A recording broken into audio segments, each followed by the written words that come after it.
video is brought to you by AKSIAS. Greetings for the day, and I'm here today to explain you one of the most important and common topic in the law of torts. First, let's discuss what when we come in our day-to-day lives, we often experience a lot of instances where we find people to be negligent. There's a lot of nuisance around. Someone tries to have a bad impression and tries to let you down. That's defamation, and lots of other things. These small offenses, which are not so serious in nature, are called torts. And thus we have the law of torts. Now, from where has the word tort arrived? The word tort has arrived from a Latin term which is called tortum, and tortum means twisted. Twisted meaning something crooked, something not straight. Okay, so that's about the meaning of the law of tort. Now, coming to our today's topic, that is defamation. What is defamation? What comes to your mind when I say defamation? Well, let me tell you, defamation is nothing but injury to one's reputation. As you can hear, injury to one's reputation. Okay, so in today's world, every individual is just running for two things. One is money, of course, and second is to have a good name, fame, goodwill. Everybody in their professional and personal lives want a good name and lots of money. So when it comes to name, fame, if someone tries to defame you, especially when you're not wrong, then the law gives you the right to go and file a case against them. Okay, and to put it all short, it's called a case of defamation, right? Now, there are few essentials that you need to fulfill in order to qualify as a case of defamation. So what are the essentials? As we learned, the meaning is injury to one's reputation. What are the essentials? First, there must be a defamatory statement, right? When I say defamatory statement, I'll give you an example. For example, stand here today and I say, Rahul of Ashok Nagar, street number 7, is absolutely characterless. I tell you, he's so irritating, he's so characterless. So, this automatically gives Rahul the right to file a case against me, because without any basis, I can't comment something so big that, Mr. Rahul, you're so characterless, right? Now, having said this, that, I have made a defamatory statement, there are other essentials you need. Before I move ahead, let me tell you something. So, in the law of torts, there are two parties, okay? One is called the plaintiff and the other is called the defendant. Who is the plaintiff? Who is the defendant? In our case, in our example case, Rahul will be the plaintiff and I am the defendant. Okay? Why is Rahul the plaintiff? Because he is going or he is moving to the court to file a case. Against whom? Against me, because I made the defamatory statement. So who am I here? I am the defendant and Rahul is the plaintiff. Okay? Now, having said this, the first essential is a defamatory statement. A defamatory statement must be made. Second, the defamatory statement must be in public. Now, if me and Rahul work in a MNC company, I'm the manager there, and I call Rahul and I say, in a conference room, okay, where it's only me and Rahul, I say, Rahul, I just heard some news about you. It makes me feel you're absolutely characterless. And I go on and on and on, giving him a feel and a picture that someone is thinking so wrong about me when it is not so.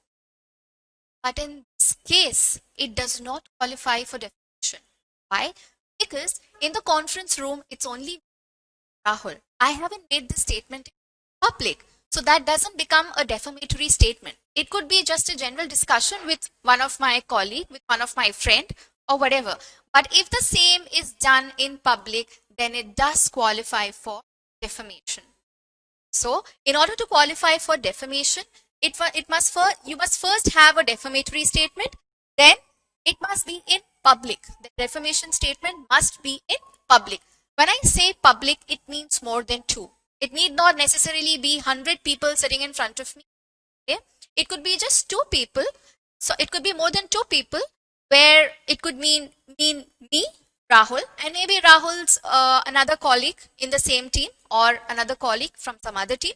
Basically, someone other than the plaintiff and the defendant, means you're making the defamatory statement in public, right? Now, next, statement that I make should specifically be to the plaintiff. I can't say, I can't generalize things and say, these days, students are absolutely characterless. I don't like teaching them. I don't like being around them. So I have made a very generalized statement. I haven't picked up any name. I haven't addressed Rahul or anybody as such in specific. Okay. So in order for a defamatory statement qualify for a defamation case, it must be defamatory, it must be made in public, and it must be made specifically to the plaintiff. Okay. Unless it is not to the plaintiff specifically, it will not be qualified as a defamation case. Now, when we have these three essentials fulfilled, then you can rightly say a defamation case has taken place. Okay. Now, having said this, there are certain defenses to the tort of defamation. I am saying tort of defamation. You could also say the offense of defamation. Now, what are the defenses to the defamation case?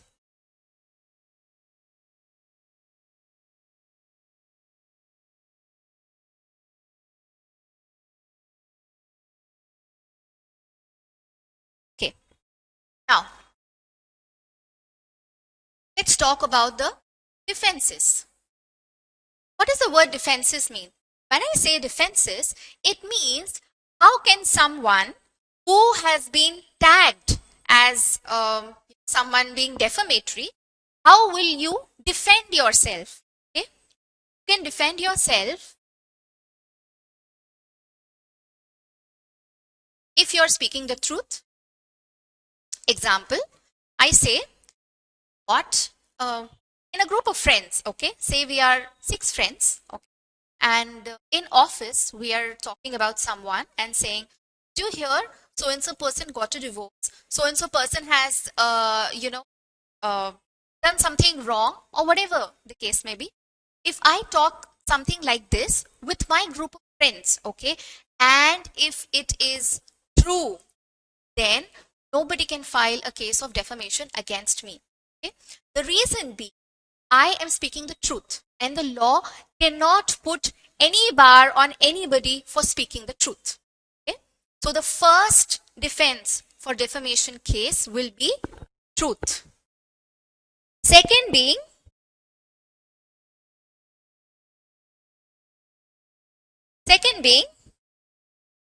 immunity to privileged people.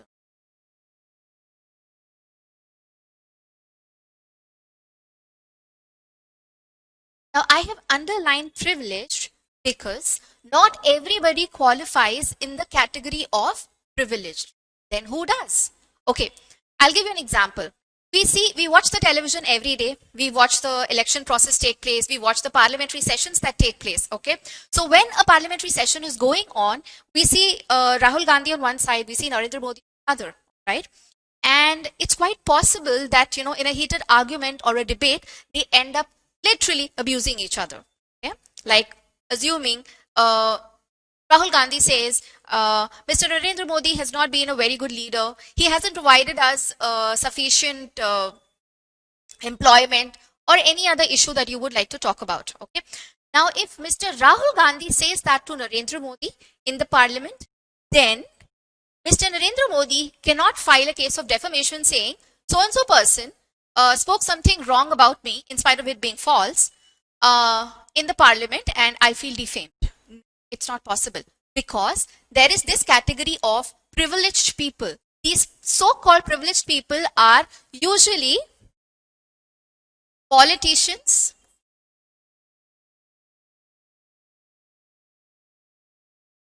MLAs, etc. Okay.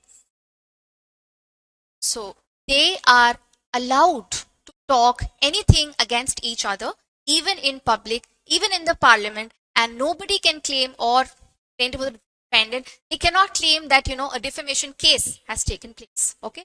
Because of this category of privileged people, right? Next comes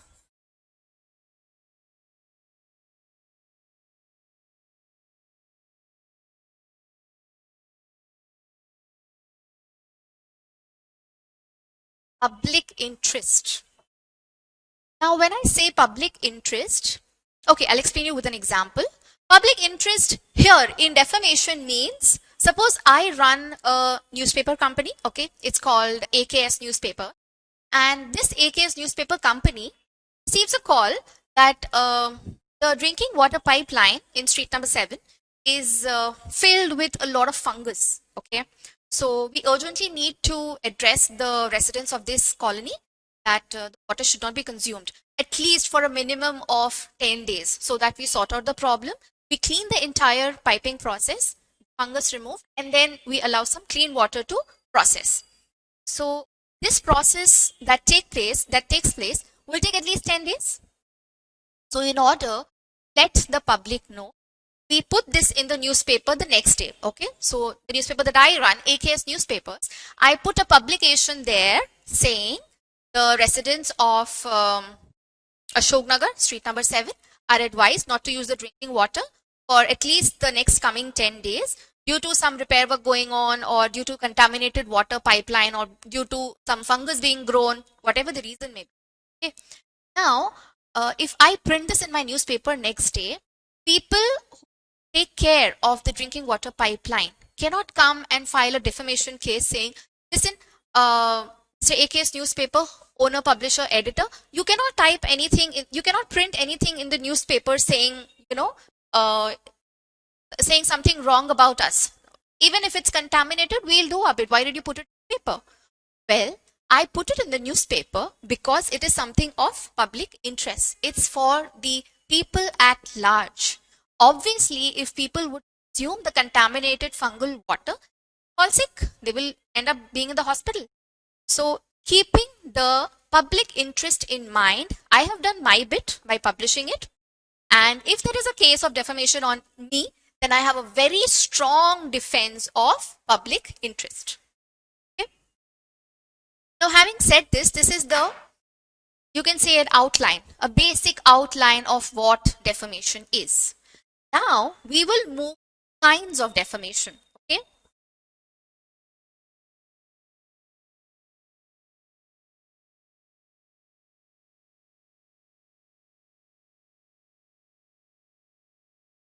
Okay.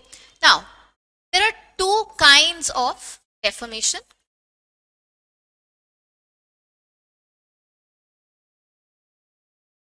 First being slander.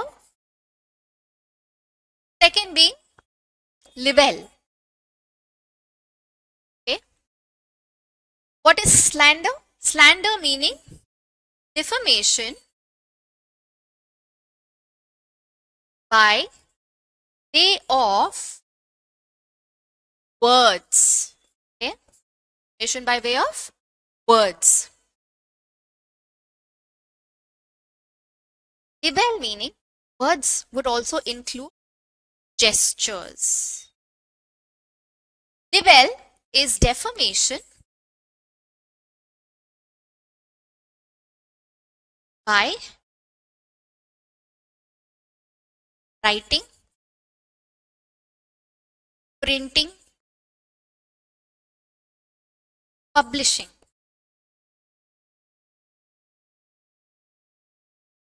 Okay. So now we have categorized defamation into two parts. First being slander and the second being libel. What is slander? Okay. When I say slander, it means I have defamed someone by my way of words, by speaking, okay, by word of mouth. It sometimes also includes gestures. Okay. This gesture includes something called handshake. It's the normal handshake that we usually So now, if I say, Mr. Rahul is quite a characterless guy, I don't wish to be around him. I don't think I'm going to befriend him ever now. And even if he tries to get my number from any of you, please don't give my number because I feel he's absolutely characterless. It's by way of words that I'm trying to defame Rahul. Even though I know he's not like that, but still, I am trying to defame him. Okay? So what I just did is an example of slander. Of course, the essentials will be the same for slander as well as libel. What are the essentials? There must be a defamatory statement. I made a defamatory statement. Okay? It has to be in public. I said it in front of 20 people. Okay? It is in public. And the third was, it has to be specifically relating to the plaintiff. Okay? So in this case, it is specifically relating to Rahul. It has to qualify all the three conditions in order to fall under the category of slander and defamation. Moving to the next category, that's libel. What is libel? Libel is, if I am a newspaper company, I print something knowing it is not true. Okay, I'm just trying to defame someone. So obviously, when I print it and people read it, so and so person would automatically be defamed. So when the defamation is done by writing, printing, publishing, it's called libel. Now, difference between slander and libel is usually, this is just for your knowledge, just for you to understand it a little more better. Slander is temporary, okay? Whereas libel is permanent.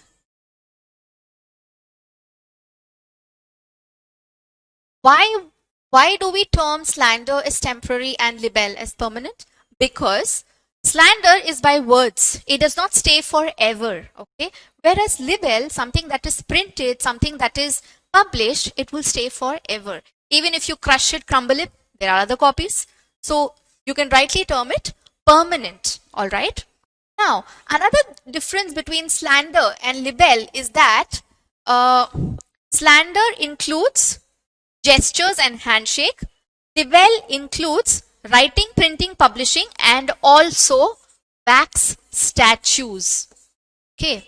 When I say wax statues, it doesn't mean specifically this. It means statues in particular and wax statues. Okay. Because nowadays wax statues are more when compared to normal statues. Okay. There's a very interesting case of defamation when it comes to libel. We'll just discuss it. It will not take much long. So, this is not an Indian case, okay? It's a case that took place abroad.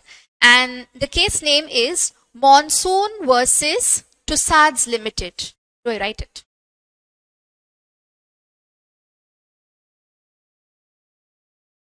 Monsoon versus Tussauds Limited. Okay? So in case a person is attending a TOTS or a law class for the first time, let me tell you, Monsoon is one of the party, Tussauds is the other party. Mostly this is the plaintiff, okay, and this is the defendant. And this VS in between is the short form of versus. That's VERSUS, versus, okay. Now, moving back to a case, Monsoon versus Tussauds Limited. So there was this criminal, Monsoon, okay. He had committed 3 murders already and he was on the trial for either the 4th or the 5th one. I'm not sure. So this Tussauds, somewhere abroad, okay, is a museum, okay. It's a museum where wax statues of famous personalities are kept. Now, to be famous, you got to do either something very good or something very bad. And unfortunately, in this case, Monsoon was a criminal. And Tussauds, that is the defendant, realized that, the plaintiff realized that our museum is not working very well and we should do something to attract more people, more tourists who can come have a look at our museum. So what they did was, they made a wax statue of Monsoon, who is the criminal. And what happened subsequently was, when Monsoon's trial was going on in the court, trial is when the lawyers come, cross-question you, and the whole proceeding is taking place. Okay. So when the trial was going on, the judge realized that due to non-sufficient proof, okay, non-sufficient proof of Monsoon being the criminal, they had to leave him. So they did not arrest Monsoon for the crime that he had done. And later on, he realized that in Tussauds, they made a wax statue of me. And the Tussauds Museum is earning very well because lot of tourists, lot of people are coming and looking at those wax statues. So he realized that and he goes to the Tussauds Museum and files a case of defamation. And he wins. Reason being, the court declared him non-guilty, okay, because of insufficient proofs, and Tussauds had to pay a huge sum of amount, that is Tussauds museum people had to pay a huge sum amount to Monsoon because they made his wax statue under the criminal category and people would come, look at him, take pictures and everything. So that affected his reputation. It's a little funny because his reputation was already affected because he had already done 3 crimes. But this is just to tell you the magnitude, the intensity of this defamation case. Also, having discussed the entire defamation case, you must understand that defamation case can be filed under 2 categories. One is under torts, as a civil suit, and the other will be as a criminal suit under IPC. Under what will you file that? That is section 499 of the IPC. IPC meaning the Indian Penal Code. Okay. Now, under what section do we file it in as a civil suit under the law of torts? We do not file it under any section because law of torts does not have any sections. The IPC has sections. It gives you the details of different number of crimes, their description, and what punishment should be given to the criminal or to the offender after the crime has been committed. So this is it. Now, one more thing.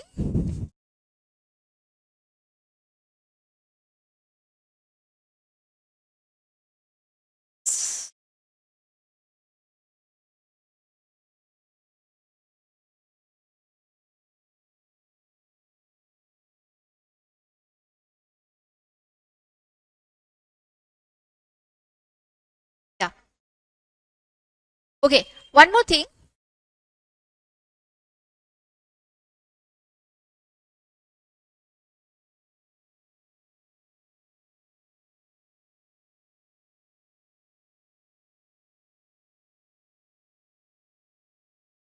All right.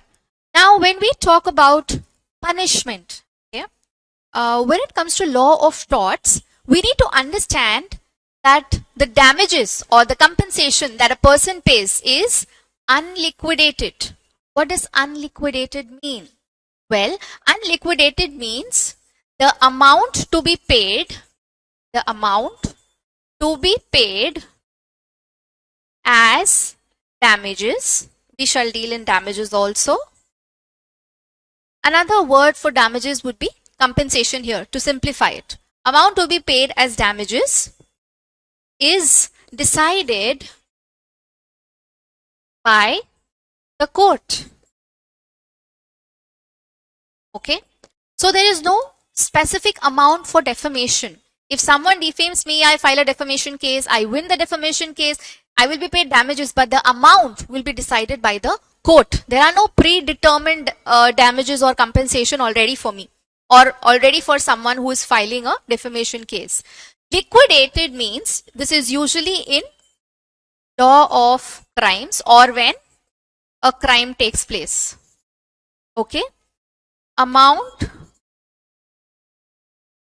is pre-decided by the court. Okay. So the compensation that you have to pay, okay, after you commit a crime, the fine that you pay is already decided.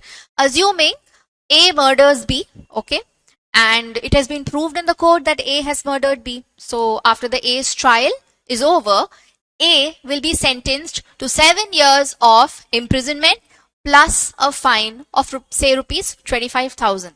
So all this is already mentioned, okay? It's already been determined. The court will not decide then and there, okay? Whereas in the case of tort, when we talk about unliquidated damages, this amount to be paid as damages or compensation is decided by the court depending upon the circumstance of the case, all right? Yeah, so we are done with liquidated and unliquidated here. This is just to give you a clear picture of how the damages are given in the law of torts.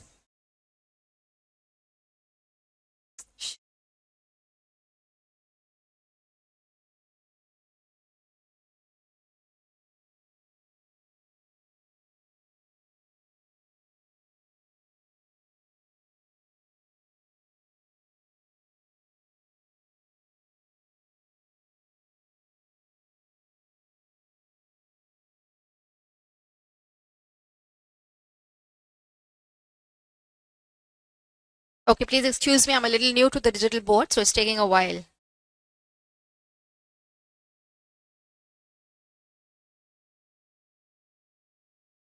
All right, now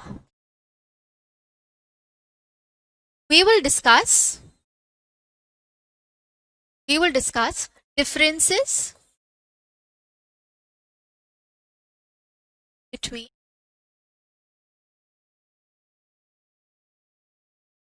crimes and torts. In order to understand the various offenses and under what category they fall under and why, we need to understand the difference between crimes and torts. Okay. First difference of crimes and torts difference is that crimes are more serious in nature, obviously. Example being murder, rape, kidnapping, etc. Torts are less serious in nature. Okay. So they are called offenses. Okay. Second difference between crimes and torts is that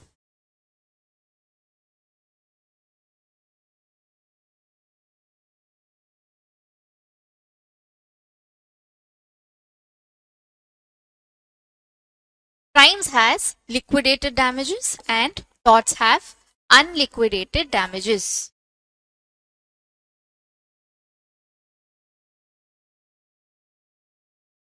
Okay. And for crimes, there is imprisonment plus fine. Whereas in torts, we only have damages or compensation or fine, but it's usually called damages. So these are the three major differences between crimes and torts. Okay. We discussed this because there are a lot of torts which come under crimes as well. Like we discussed, defamation. Okay. It depends, you want to file a defamation case under the civil suit, okay, as a civil suit, or you want to file it under the criminal suit. So if you file it under the criminal suit, it comes under section 499. Torts does not have any sections. You can just file a case of defamation under law of torts.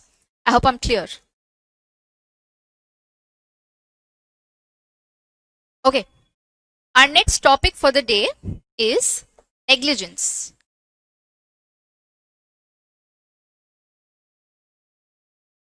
Oh.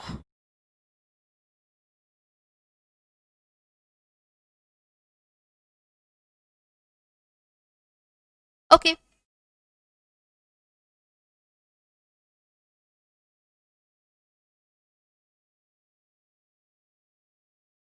So the next topic under law of torts that we will be discussing is negligence.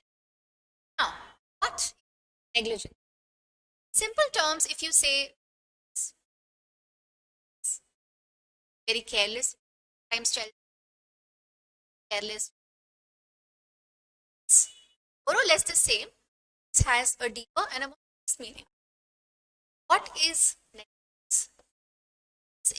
It's been defined by a lot of well-known jurists, or we'll just discuss one so that you know exactly what. Simple, in basic simple language, it's carelessness. And in legal language,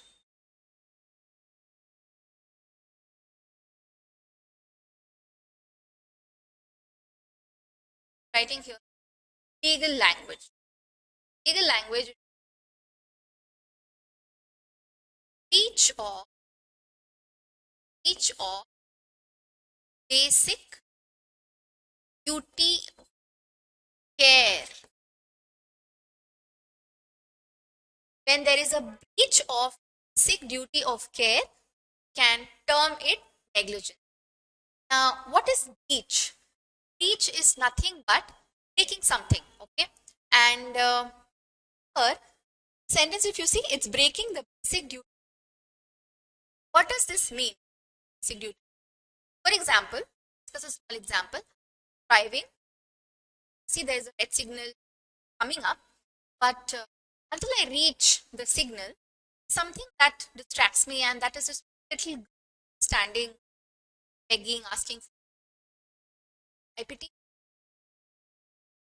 Busy looking for my wallet. I remove something and I see, okay, still far, and I try to open. I don't realize I've almost reached the signal, and my car bangs in this car, and it bangs a little hard. Headlight of the car in front fix. So you can rightly call this negligence. So here my basic duty of care was to drive carefully. When I know there's a signal ahead, obviously cars will be at halt. So I have to be careful, slow down and not hurry up and not maintain high speed.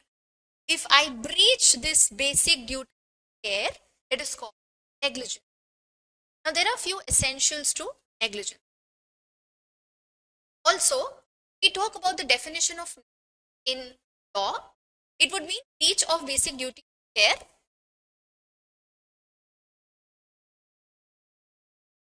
causing harm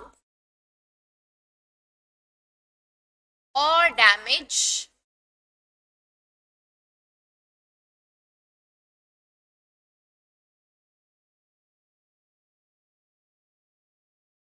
over here. In legal language, the definition of negligence will be breach of basic duty of care causing harm or damage to plaintiff. Okay? Now, there are other definitions as well. I will just read out one, give you a clear picture of what negligence exactly is. Just to note it down, you can note it down. I will be a little slow. According to Winfield, negligence means, according to Winfield, he's one of the eminent. According to Winfield, Winfield, negligence means the breach of legal, the breach,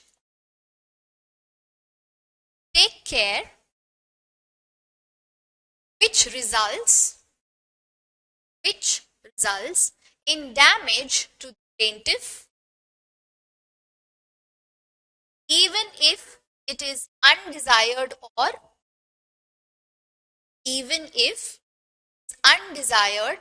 or not intended. Now, when we come to intent, something clicked my mind. When we discussed about the differences between crimes and tort, there is another basic difference, which I forgot to mention it. Please take a note. In law of crimes, the intention of the person matters the most. The core crime important, what the intention of the accused or the, if he did not intend to kill or murder someone, then it will, the judgment by the judge will be accordingly. It will not qualify as a crime if by mistake. But when it comes to law of torts and we discuss offenses like defamation, even your intention is not to harm or injure other person. Like I said, I was driving, see the car in front of me. Of course, take someone's headlight, backlight, or damage the car or injure someone. But it happened. And now that it has happened, obviously I have to pay some damage or compensation to the other person. So when it comes to law of torts, whether or not you intend to still have to pay for the damages. Whereas in law of crime, even only if you intended to kill someone, only intended to harm someone because severe degree to which you're doing it, only then it is taken into consideration. Not otherwise. Yeah. Sorry to drift away from the topic. Now we shall discuss the essentials of negligence.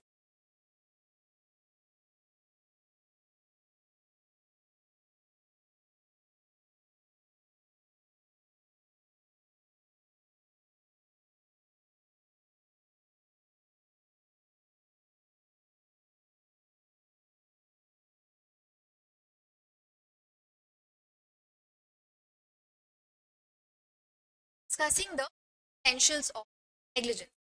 First one, duty of now duty of care means it's a very important condition. Firstly, okay, when we talk, because over here the liability meaning responsibility of this duty of taking care lies on me. I am supposed to take care and drive. I can't drive so negligently, right? So the first essential is there must be some duty care. Well, if you speak ordinarily day-to-day lives, we all owe some duty of care towards each other. Simple task such as walking without, bumping into someone, without jumping or falling over someone, right? And when you're driving, drive safely, can drive. So these are basic duties of care which we need to follow, right? So first, there has to be some duty of care towards the plaintiff. Okay. First essential of negligence. Second, there has to be breach of duty, breach of care. Firstly, it was my duty to drive my car safely and not negligently, not get my mind diverted elsewhere, or even if it is, then I must at least slow down and make sure that I don't bump into this car. So my duty of care was to be careful, which of course I did not. Breach of duty of care was breach. Yes, there was. I breached the duty of care by bumping into the person in front of me, his car. And third one, there has to be injury or harm the plaintiff or his property. In my case, there was duty of care. I was supposed to drive safely, which I did not. I drove negligently, and there was a breach of this duty because I bumped into his car. And because I bumped into his car, there was injury and harm to the plaintiff for the property.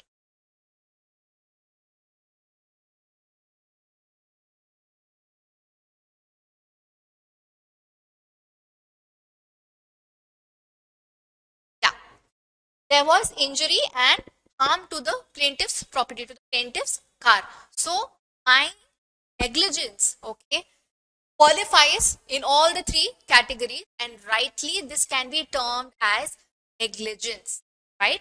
And the person in front of me was driving, or whose car was it which got injured, has a right to file a case against me or simply ask me for some damages. I pay and I leave, right?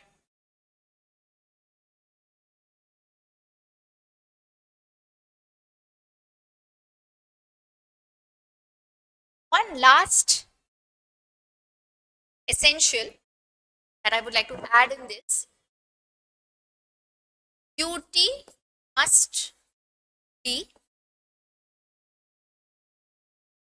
towards the plaintiff, right? Yeah. So now, actually, this doesn't need explanation, but then still, duty must be towards the plaintiff. Now, in this example of me driving the car and hitting the person in front of me and breaking the headlight of the car, taking the same example, see, my duty is only towards the plaintiff, and if I breach that, then the other person has a right to file a case against me, okay, of negligence.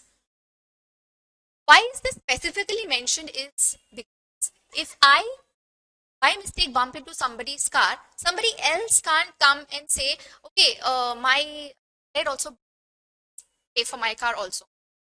My duty of care is only towards the car in front of me, not the car behind me or beside me. I'm not responsible for that, right? That is why this is specific, right? Very famous case law. Okay, in case listening to the class for the first time, what is a case law? Case law is nothing but the previous cases, occurred cases. Short, they are called case laws. And there is a very famous case law. I'll write it. I'll explain you what this is. 1966 SC 17 SC 17. So is called citation. Okay, what citation? Well, this is called a citation. What exactly is a citation all about? The case that I am talking about, citation is AIR 1966 SC 1750. Then it means AIR means all India, not radio guys. It's reporters. Okay, all India. 1966 year. SC Supreme Court. 1750 is the page number. So in this book, All India Reports, okay, which year, 1966 year, SC, that's a Supreme Court case, page number 1950, you will find this case. What case? Case that relates to negligence, right? So this is called a citation. If the case name, assuming, is Hari versus Venu Pal.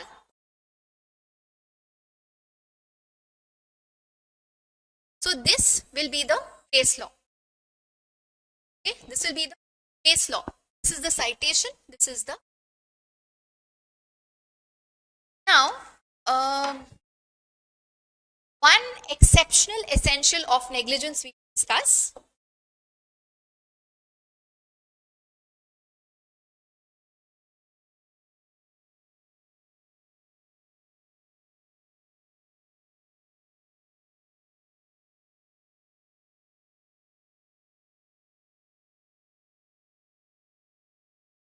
Yeah.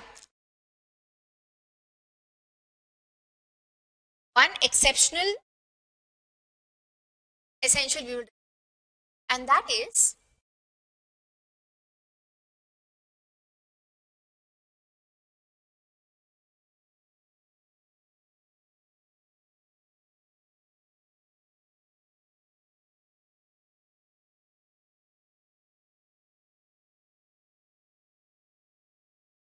seeability. This case, the same case of accident that happened in which other cars headlight got broke. Isn't it a possibility that obviously if my mind is divert, I will not be able to concentrate on driving, and if I'm not concentrate on driving, obviously I'm going to go and bump into a car, isn't it?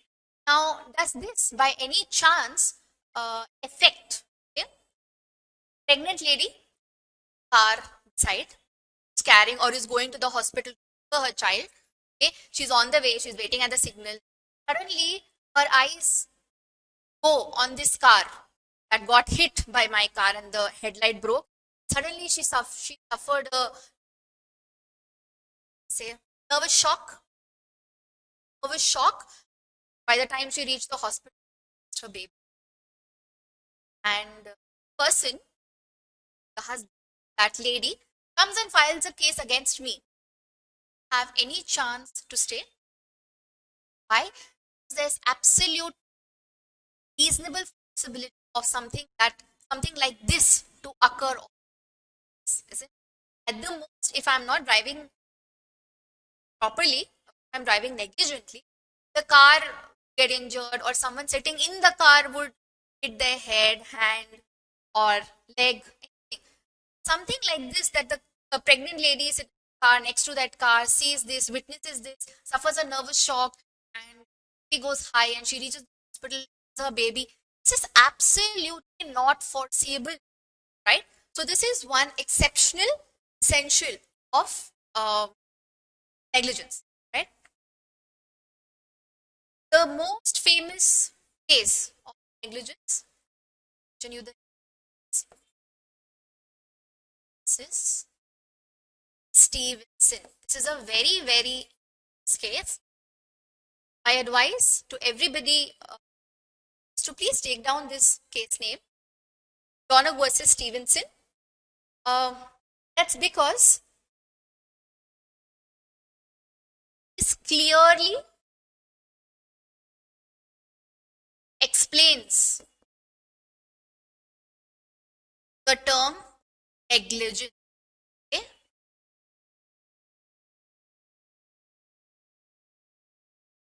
It clearly explains negligence. That is why it's a very important case law, right? Tell you roughly short this is all about. It's this cafe, okay, where Mr. Donagh goes, okay, and orders some ginger with his friend, right?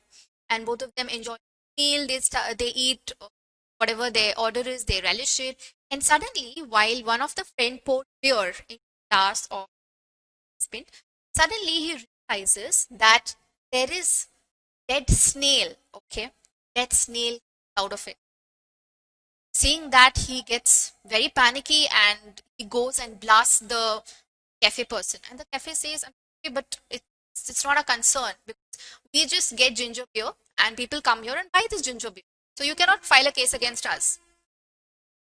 So what he does, when he moves to the court, over there it is proved that there was no contract, okay, between the cafe person and the person eating there in the cafe. So because there was no contract, who was responsible here was the owner, Mr. Stevenson, or the manufacturer. Okay? So in this case, it was told clearly that the owner or the manufacturer has been very negligent while packing their beer and selling it, whether to cafe or to customers, whatever. They have been very, very negligent. Okay? And they have to take care that the product that they sell, okay, is hygienic. It does not cause anybody any harm. In this case, it caused Donagh a severe gastroenteritis, and he was under medication. He had to go through hospitalization, lot of such stuff, obviously because he had the stale beer, or there were some remains of the snail inside the gin, and he consumed that ended up giving him a severe gastroenteritis.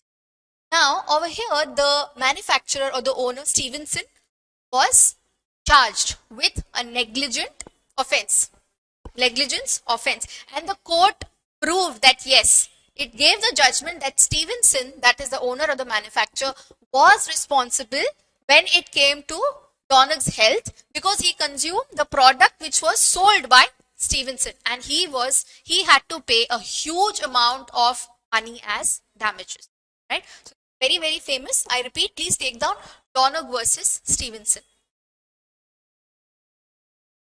The last part, coming to the last part, there is a Latin phrase which says res ipsa liquitar.